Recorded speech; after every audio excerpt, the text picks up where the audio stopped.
Katanya sepatu ini cocok banget buat kerja 9 to 5, tapi apa benar?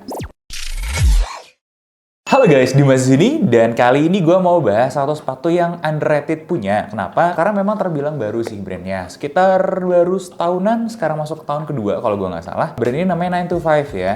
Brand ini ngincer pasar orang-orang kerja yang kerjanya dari jam 9 sampai jam 5 atau office hour lah. Nah, sebagus apa sepatunya? Kita mau coba bahas. Kenapa? Karena banyak banget di antara kalian yang nanya, ada sepatu murah buat kerja nggak? Dan lain sebagainya. Kita akan bahas sedikit tentang sepatu kerja dulu nih. Nah, dimana sepatu kerja sekarang yang non sepatu kulit itu banyak didominasi sama sepatu-sepatu all black.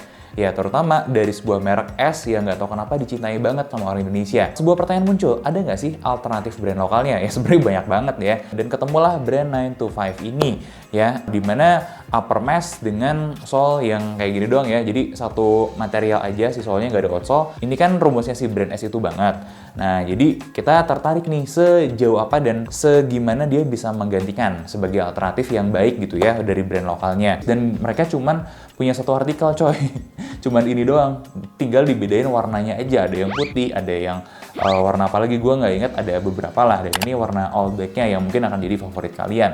Kayak begitu. Dan gue sebenarnya pengen menawarkan satu POV lain yang mungkin akan kita coba ya nanti untuk di kesimpulan. Mungkinkah sepatu ini bukan untuk kerja, tapi untuk anak-anak sekolah? Tapi gue nggak tahu. Biar lebih pasti, langsung aja kali ya kita bedah sepatunya.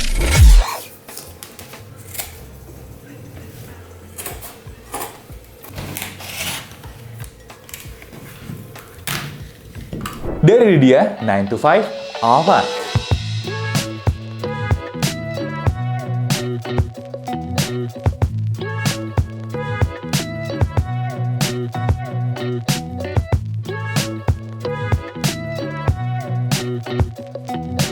Nah, yang pertama kita akan breakdown dari segi uppernya dulu ya. Materialnya mesh. Yang satu detail yang menarik, biasanya sepatu murah itu eyeletnya cuma pakai material yang ditempel itu loh, dipanasin ya. Yang ini enggak.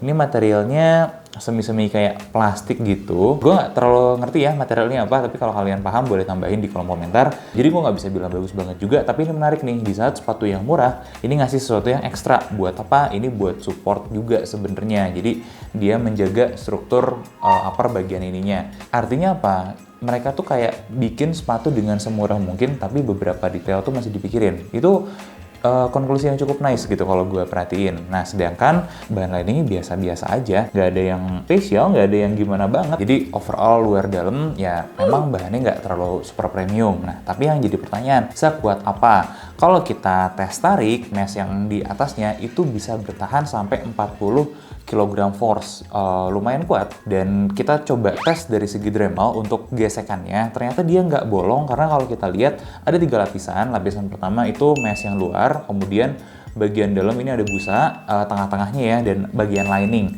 Nah, ternyata ini cuma tembus sampai bagian atasnya doang. Jadi belum habis lah kayak gitu. Selama 10 detik itu lumayan kuat loh. Kalau kalian bayangin dan bandingin aja, banyak sepatu-sepatu mesh lain itu beneran bisa habis dalam 10 detik dengan Dremel, kekuatannya sama. Jadi ini dari segi upper lumayan kuat. Untuk breathability-nya, jadi tes asap yang kita masukin ke sini itu susah buat keluarnya. Jadi ya minusnya itu ya tidak breathable, tapi bukan artinya jelek, dia so-so biasa-biasa aja. Bukan artinya nggak ada breathability-nya sama sekali. Ada, tapi ya sangat minim gitu ya. Upper mesh kayak gini memang kekurangannya itu ya, strukturnya kurang terjaga. Sedangkan kita tuh butuh support juga di upper. Untuk apa? Satu, ngejaga bentuk sepatunya. Yang kedua, dengan adanya support di sini, ya posisinya juga si upper ini lebih bagus. Sedangkan kalau kita lihat nih, ada sepatu-sepatu lain yang punya support lebih baik. Ya kalau yang membekas banget di hati gue sebenarnya Ultraboost ya.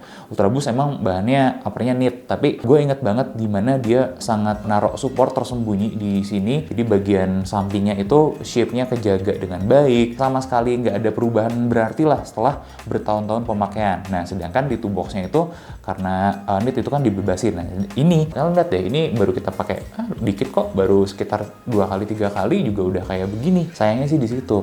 Coba kalau kalian bisa kasih support yang lebih di uppernya, pasti shape-nya akan jadi lebih bagus, lebih tersangga lama, dan di waktu lama nih long term, wah itu si look sepatunya masih masih lebih cakep lah gitu ya. Dan akhirnya dengan look yang terjaga lama kayak gitu, itu akan menimbulkan persepsi sepatu bagus gitu buat brand kalian. Itu ngomongin dari POV brandingnya ya. Tapi kalau dari POV si user ya sama, user juga pasti diuntungkan banget kok. Mungkin ya kalau POV gue kayaknya masih nggak ganggu deh dengan support-supportnya dalam bentuk ada logo atau ada garis atau apa gitu di samping sini yang bisa ngejaga. Karena ya why not? Lebih suportif harusnya lebih bagus. Ada satu bagian yang smart banget kalau menurut gue, yaitu di mata kaki. Dimana mata kaki bagian dalam dan bagian luar itu tuh beda. Beda bentuknya, beda ukurannya gitu, beda posisinya. Makanya kalau sepatu yang baik itu biasanya dibedain. Sepatu ini udah melakukan itu.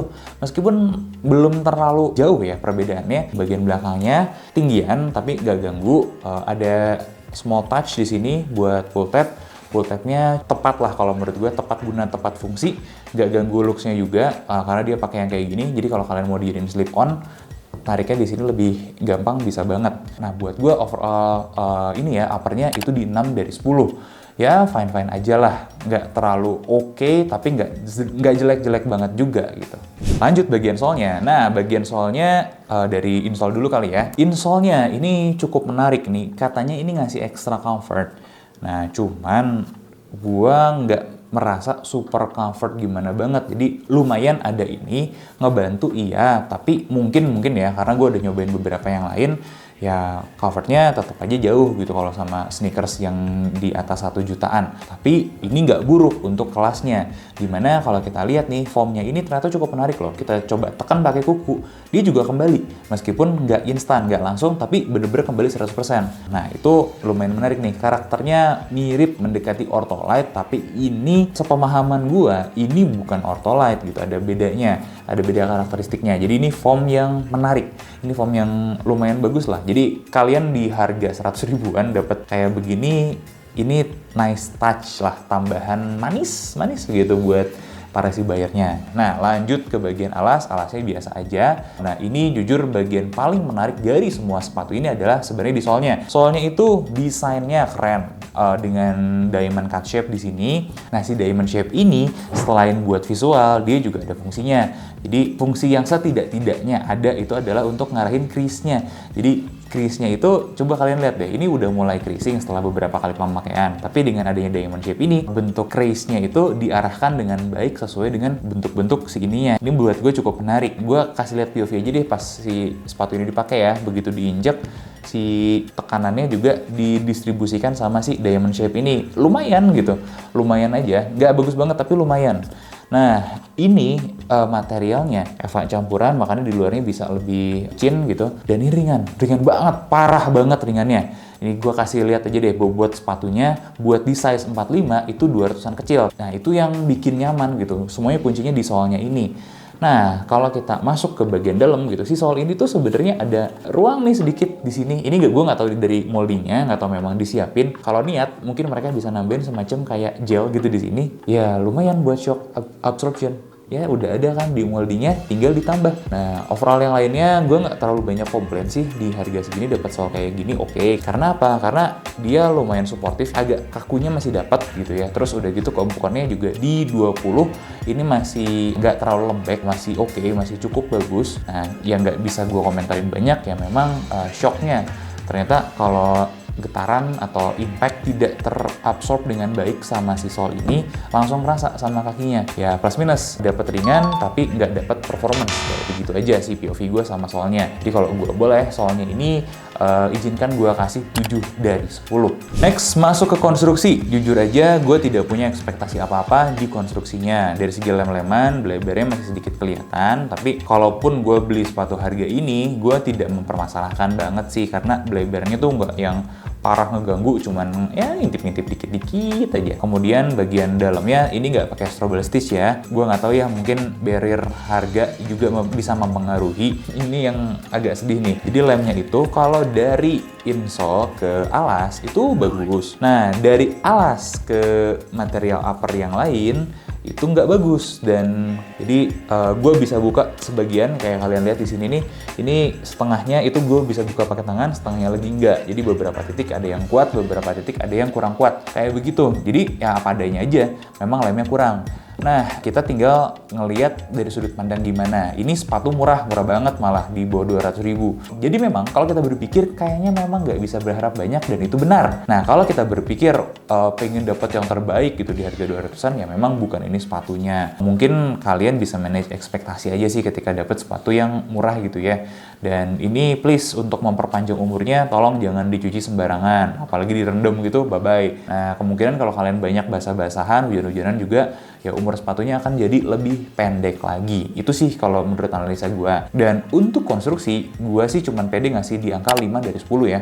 Next, kita akan bahas feeling pakainya ya, kenyamanannya. Untuk itu kita mau cerita dulu tentang ukuran-ukurannya, last dan shape-nya. Jadi gue yang biasa pakai 46 di sneakers itu sebenarnya bisa masuk sini. Ada tapinya loh. Jadi panjangnya cukup oke. Nggak bagus banget, kebantu banget sama lebarnya. Jadi memang sepatu ini tuh pengen dibikin lebar biar nggak terlalu ngejepit. Kalau menurut catatan kita itu 109,8 mm atau hampir 110 lah. 110 itu udah agak lebar tapi nggak lebar-lebar banget buat di size 45. Jadi FYI aja, lebar gue itu sebenarnya di 120 mm. Jadi masih kejepit, masih kejepit. Idenya udah bagus. Nah, cuman di eksekusinya masih ada beberapa kekurangan. Kayak kalau kita lihat, bagian toe box-nya ini langsung set gitu ya, ngerampingin. Dan ini yang jadi pertanyaan waktu ngomongin lastingnya. Kenapa sih decisionnya kayak begitu? Kenapa sih nggak mungkin dipanjangin lagi sedikit, jadi tekukannya nggak langsung ngeruncing gitu, biar ada sedikit room lah. Karena fitnya udah oke, tapi room di toe box-nya nih yang jadi agak masalah. Karena signifikan banget, dia turunnya dari 109 ke 76,8. Lumayan berasa sih, apalagi sih jari kaki ya, jempol terutama ya. Itu adanya di sini nih, udah agak depan sebenarnya. Sayang aja gitu. Jadinya feel-nya kejepit, dan beberapa tester kita ngalamin posisi kelingkingnya itu justru harus masuk ke bawah biar bisa fit ke sepatu ini. Gara-gara ya itu tadi, gara-gara ngerucutnya. Jadi tolong kalau 9 to 5 nanti ngedengerin ya, ini tolong diulik lagi, mainin di toe box-nya. Saran kita sih, kenapa nggak panjangin lagi aja? Karena kalau dipanjangin, dia toe box-nya lebih ada room, dan kalau kalian mau dari lebar ke ngecil, ada space lah, meskipun ada sisa agak lebih banyak di ujungnya, tapi seenggak-enggaknya nggak sampai terjadi kelingking kejepit gitu masuk ke bawah, dan itu kan nggak enak ya dipakai lama, nggak sesuai filosofi kalian lah. Enak dipakai lama untuk kantor gitu kan. Untuk ini ya udah pada tempatnya, tapi ya memang kurang main. Nah, tinggal berarti kalau memang apronnya nggak bisa dimainin, fittingnya yang dimainin, nanti diulik lagi kayak begitu. Feel agak pegel nih pakainya. Jadi kalau gue liatin agak unik ini sepatu. Ini sepatu punya heel drop 1,6. Nggak tipis-tipis banget juga, tapi nggak tebal-tebal banget juga. Ya agak-agak so-so lah. Tapi di beberapa senti nih, baik dari depan sampai belakang, itu kok jadinya nggak berasa ya kalau dipakai. Jadi bener-bener semua yang ada di ground gitu ya, yang jalan nggak rata, batu, kerikil segala macam itu bener-bener kerasa banget. Gue tuh suka banget sama foamnya, kayak ringannya gitu, kayak performanya juga oke, dengan support yang oke, tapi kok feel ground-nya berasa banget. Karena kan ini harusnya itu bukan yang feel ground-nya berasa, tapi bisa lebih berasa cushion gitu sedikit. Nah, itu yang mungkin perlu diulik juga, apakah mainin material, apakah mainin sesuatu. Terutama bagian belakangnya gue masih agak oke lah, bagian depannya tuh yang berasa banget. Dan kalau kita coba kasih beban sedikit, memang dia tuh nggak kayak turun, tapi kayak apa ya? Jadi kayak ada efek mangkok gitu loh sedikit. Jadi dari samping-samping nggak turun banget, tapi tengahnya turun gitu. Itu yang agak aneh sih kalau gue lihat. Ini mungkin butuh waktu ya buat ngulik lagi. Tapi so far beberapa hal menarik itu sebenarnya udah ada di sini ya. Kayak ini udah ada lubang di sini untuk fleksibilitasnya. Jadi sangat ngebantu nih. Ini bagian depannya, bagian jarinya itu udah main banget. Kalau kalian lari bisa, tapi kurang. Jalan cepat bisa banget, mobilitas tinggi gitu ya, bisa banget. Jadi ya gitu, fit dan fitnya oke, dengan catatan masih harus ada permainan nih di fit toe box-nya.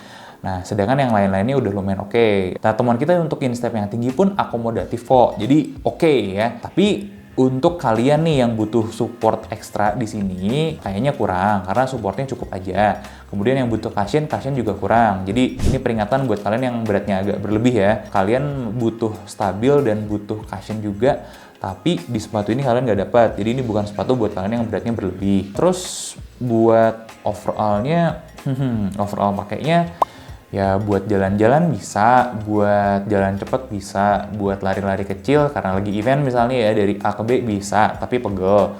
Buat berdiri lama juga agak-agak pegel. Jadi nggak parah, tapi agak-agak pegel. Kalau sepegel apa? Jujur menurut gua lebih pegelan Skechers sih untuk lamanya daripada ini. Jadi somehow lebih baik, tapi somehow gua belum puas. Kayak begitu. Jadi untuk overall feel pakai dan performance-nya menurut gue ini masih di angka 6 dari 10. Jadi ini sepatu yang so-so aja, tapi kalau kita mengingat harganya kita jadi lumayan nih. Artinya buat kalian yang punya budget terbatas nih, punya opsi lain di mana harga under 200, sekarang kan opsinya vulkanisir, Aerostreet yang molding injection. Nah, pengen yang berbeda dari dua itu tapi ringan, tapi bisa banget dipakai buat hari-hari, ya ini jawabannya. Jadi dia berhasil mengisi kekosongan itu. Bukan tanpa celah, masih ada beberapa catatan. Kita berharap lebih baik. Kalau gue boleh summary-in, coba dimainin lagi fit di two box-nya, terutama mungkin dimainin lagi, barangkali bisa lebih ngasih ruang buat di daerah two box-nya.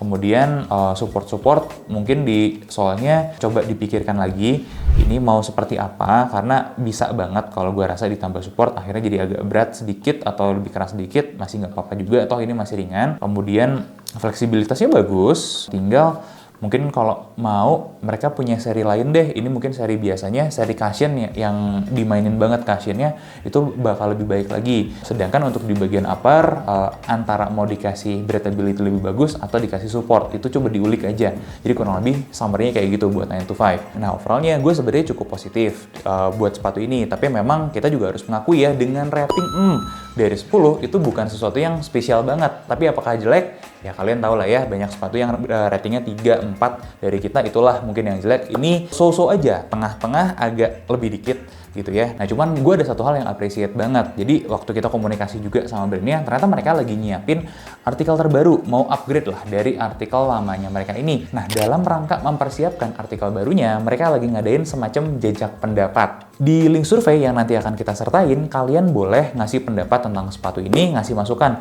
Apa sih harapan kalian tentang sepatu mereka ke depannya? Ya kalau kita sih, kita udah cerita ya di review barusan. Nah, tapi mungkin kalian punya idealisme atau pesan-pesan yang pengen didengarkan sama brand untuk kedepannya harus bikin seperti apa, dan ini sesuatu yang layak diapresiasi sih ya. Mendingan kita bantuin deh, kita kasih pendapatnya. Next 9to5 lu bikinnya begini, atau kalian pengen cerita, gue tuh punya dream shoes-nya begini. Nah coba aja masukin ke link survei mereka di bawah ya.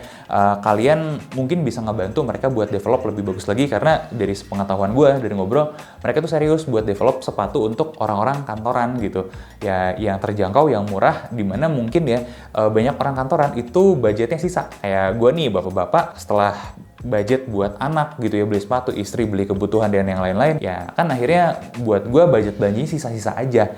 Nah budget sisa-sisa itu gimana caranya bisa dapet sepatu? Nah mungkin 200.000, 300.000, ya nggak banyak pilihan. Salah satunya ya yang pingin diisi sama si 9to5 ini. Dari saran-saran yang masuk di link survei di bawah ini, kalian nanti akan dipilih nih beberapa orang aja untuk dapat sepatu gratis dari 9to5. Jadi artinya kalau kalian punya budget sisa, ya bisa dipakai yang lain, nggak mesti beli, bisa dapat sepatu gratisan dari 9to5. Oke lah ya, cukup menarik sih kalau menurut gue. Nah, itu aja mungkin POV gue setelah ngobrak-ngabrik sepatu ini. Gue berharap sih brand ini bisa terus berkembang, karena nggak banyak yang memikirkan ceruk pasar orang-orang kayak kita, bapak-bapak yang uangnya habis buat anak istri. Itu ternyata ya. Dan kesimpulan selanjutnya juga, gue tidak terlalu merekomendasikan ini untuk anak sekolah, tapi kalau kalian mau boleh aja, asalkan nih ya, untuk hari-hari pelajaran olahraga dikasih ganti sepatu. Jadi ini cuma buat hari-hari sekolah biasa, karena mungkin sepatunya tidak se-durable itu. Jadi barangkali nih kepepet, ya mau nggak mau ada opsi kayak begini. Nah, sedangkan kalau kalian kerja, overallnya mungkin akan cukup, ya cuman ya begitu aja ya. Karena nggak ada beberapa hal yang udah gue sebutkan tadi, ada ketidaknyamanan saat pakai sepatu ini, yang mudah-mudahan next-nya bisa diperbaiki lagi. Tapi kalau kalian ngerasa bisa cocok gitu ya, bisa nyambung dengan sepatu ini good deal banget di harga under 200.000. Nggak terlalu mikir lah. Ya kalian butuh sepatu buat disiksa asal ada aja, ya ini jawabannya. Selama kalian size-nya bukan di 46 gitu ya, kalian masih bisa dapat size di sini atau yang 44. Kalau mau fitting lebih baik, tinggal naik aja lah ke 45. Ya, kayak begitu aja mungkin POV gue. Mudah-mudahan bermanfaat buat kalian. Yuk kita bantu-bantu aja mereka dengan ngisi link di bawah. Gue Dimas undur diri, sampai ketemu di bedah sepatu selanjutnya.